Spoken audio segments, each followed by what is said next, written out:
Dentro de las aplicaciones del temporizador, el mando bimanual es una de las aplicaciones bastante interesantes, sobre todo por el grado de seguridad que nos puede dar en aplicaciones como por ejemplo las prensas de corte, los troqueles, sistemas de prensado, en donde requerimos una alta seguridad. En este caso, como se propuso anteriormente, vamos a resolver el ejercicio de manera práctica de mando bimanual, considerando inicialmente un actuador de doble efecto neumático, comandado por su electroválvula de 5 vías, 2 posiciones monoestable. Ya tenemos la conexión hecha. Tocante a la parte eléctrica, hemos dispuesto, además del módulo de botones y de relevadores, tenemos el módulo de temporizadores. Este módulo cuenta con 2 temporizadores. El primero, en la parte superior, del tipo normalmente, con retardo a la conexión. El segundo es de los conocidos como con retardo a la desconexión. Cada uno de estos temporizadores cuenta con su perilla de ajuste de tiempo y además cada uno de estos temporizadores también cuenta con 4 juegos de contactos. Los 2 primeros normalmente abiertos, los últimos 2 normalmente cerrados. En este caso vamos a utilizar el primero, el temporizador con retardo a la conexión. Vamos a iniciar la conexión de nuestro sistema eléctrico. Comenzaremos por nuestros botones. Vamos a comenzar con el botón 1, contacto normalmente abierto. La salida de este contacto normalmente abierto lo vamos a aplicar hacia la bobina de un relevador, del relevador 1, como lo consideramos en el circuito, K1. ¿Sí? De positivo también conectaremos al botón 2, la salida del botón 2 va a alimentar a la bobina de nuestro relevador 2, K2. Lo que requerimos aquí en estos puntos es cerrar el circuito. Cerremos el circuito con 0 volts, con la referencia.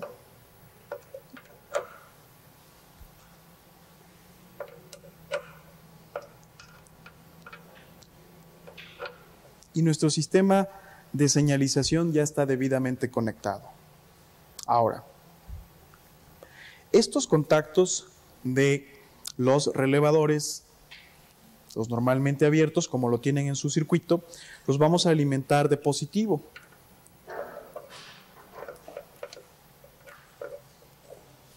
Contacto normalmente abierto. La salida hacia la bobina del temporizador con retardo a la conexión, así como lo tienen en su circuito. ¿Sí?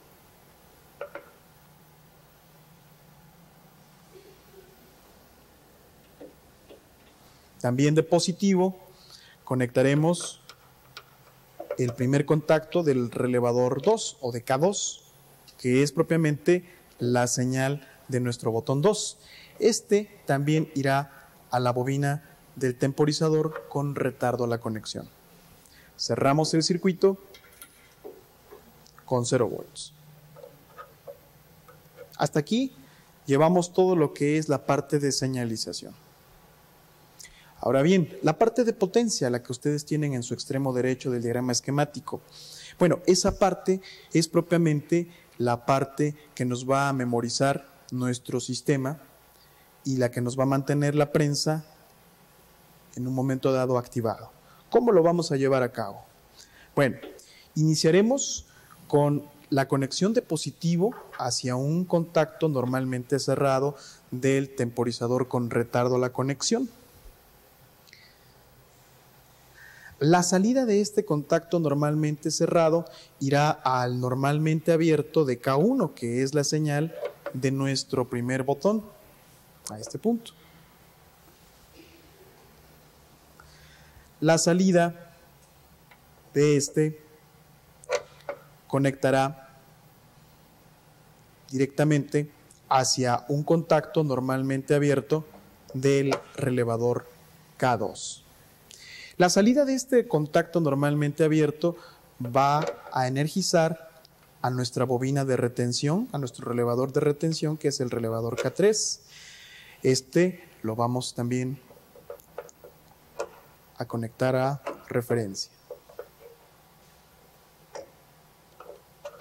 Listo.